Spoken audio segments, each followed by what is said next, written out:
Hallo ihr Lieben, schön, dass ihr wieder bei mir seid. Ihr glaubt, dass das, was in Deutschland passiert, nur wir in Deutschland wissen?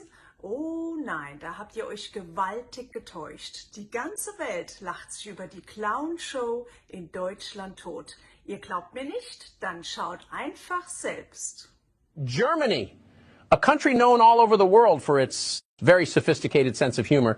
Nah, I'm joking, of course. Anyhow, it seems as if the powers that be have installed a very alarming construct of state-sponsored comedy in that country. Something that reminds us of past times. Comedians, actors, artists have always played a very important role within the propaganda of said nation. Now, employees of a large German newspaper have finally uncovered that apparently there is an armada of comedians and opinion leaders that are paid to be the hand puppets of German government. The list includes famous talk show host Jan Bomerman, biologist/influencer Mai Tai Nguyen, TV personality George Wesley, comedian Carolyn Kebekus, fact-checking collective Der Folks for Petzer, which literally means denouncer of the people. Ha! Now that's some good German humor right there. Twitch streamer DeCarl Dent, and many, many more. What the actual hell, Germany?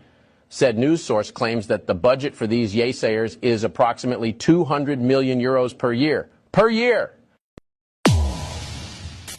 Ja, 200 Millionen Euro im Jahr für Comedians und Meinungsmacher. Wussten Sie das?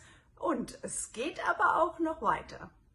There's this classical notion of kakistocracy, meaning a government run by the worst, the least qualified, so to say. Now, no other nation on earth is a more vivid example of this than the current German government. Have you seen the public speeches of their foreign minister, Annalena Baerbock? It's a travesty. A complete and utter embarrassment. This lady is struggling not to mess up the simplest of words. She is mispronouncing names of people, capitals, even her own. She called Ukraine cocaine, for goodness sake, and asked Vladimir Putin to please make a 360-degree turn. So basically, to stay where he is already. Somebody, please get rid of this utter denial of basic human skill. Ridiculous. So that's Annalena, Madam Dyslexia Baerbock. But that's not all. Oh, no. The whole German government is a single freak show, a complete circus. We have a minister of economy, Robert Habeck, who has not the slightest economic experience whatsoever. I think he wrote children's books before. Then there's Karl Cokehead Lauterbach, a strange, almost zombie-like creature of the night who insists, even after the World Health Organization declared COVID for over, who insists that people continue to be afraid of it. Ironically, most Germans are more afraid of him. Ridiculous.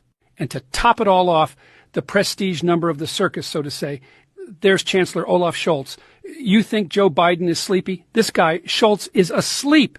He hasn't the slightest trace of authority. The only reason he won the election is because he ran against Madam Dyslexia Baerbock and a complete clown who was caught laughing his ass off at a solidary celebration for the friggin' victims of a flood catastrophe in Ahrtal. He, Olaf Scholz, was involved in a massive financial scandal called Cum-Ex, which apparently he can't remember, which is literally what he said at a court hearing. So, So we have a foreign minister who can't speak without embarrassing herself, a minister of economy who hasn't worked in a free enterprise for a day in his life, a health minister whose teeth are rotting and who looks as if he's been eating cardboard for the past 40 years, and a chancellor who has zero authority, came to power through pure luck, and can't remember anything. Good luck, Germany. I'm sorry, but you are fucked.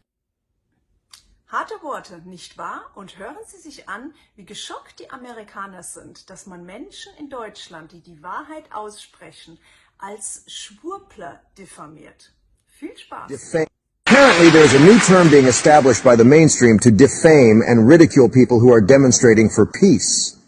The origin of this derogatory phrase lies in Germany and was coined, I guess, by activist/journalist Sascha Lobo. It goes like this. Frieden's Schwurbler. Schwurbler, or Swerbler, I hope I'm saying it correctly, is apparently a mix of tinfoil hat and conspiracy theorist.